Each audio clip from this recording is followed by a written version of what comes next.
told us to start writing 10, 15 minutes a day. That was the first homework you gave us to do, which was, I found it quite odd. And to be honest, I haven't done it in the first 2 weeks. I'm just saying the truth here. But when I started doing it, I found that, what I was producing was bad. Okay. But it was, as you said, it was a teaching experience. Like if we go think, one of my personal favorites, maybe it's not yours. One of my personal favorites is a psychologist from Toronto named Jordan Peterson. So he said, like, in the process of writing, you need to understand that maybe 2% of it is going to be good. Maybe 2% of it eventually is going to be good. So there's a lot of but we need to understand, he doesn't say the next part. We need to understand when it's good, it's uncomparable. And it feels good. I hope so. And it's feeling, yeah. So it's worthwhile to spend the drafts.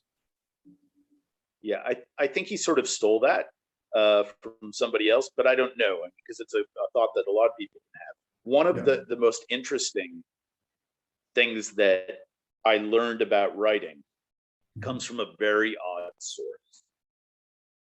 When I was much younger than I am now, I was watching an interview with Jerry Seinfeld just when Seinfeld was becoming a huge thing, like the second or third season. And he was being interviewed on some program that wasn't like the Tonight Show. It was a later program than that. It was a program that was like on at 1 a.m. And the presenter, the interviewer, asked him, "Do you ever struggle with writer's block?" And he just said, "No." "Never? You never have writer's block?" And he's like, "No, I don't believe in it." "What do you mean you don't believe in it? There are some of the greatest writers in history have talked about their struggles with writer's block." He's like, "No, I think it's arrogant." Because he didn't say 2%, he said 10%. You have to accept the fact that I don't care who you are, 90% of what you write is not just going to be bad, it's going to be utter crap. And if you don't face that and you don't just accept that most of what I'm going to write is going to be terrible, then you're always going to be blocked. But why should you think that more than 10% of what you write will be good?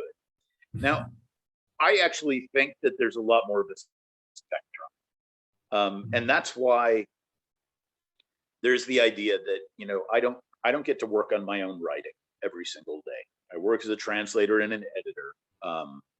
I have 3 absurdly attractive but often inconvenient children that require my attention. I like to say that children come with these things called feelings, and they're very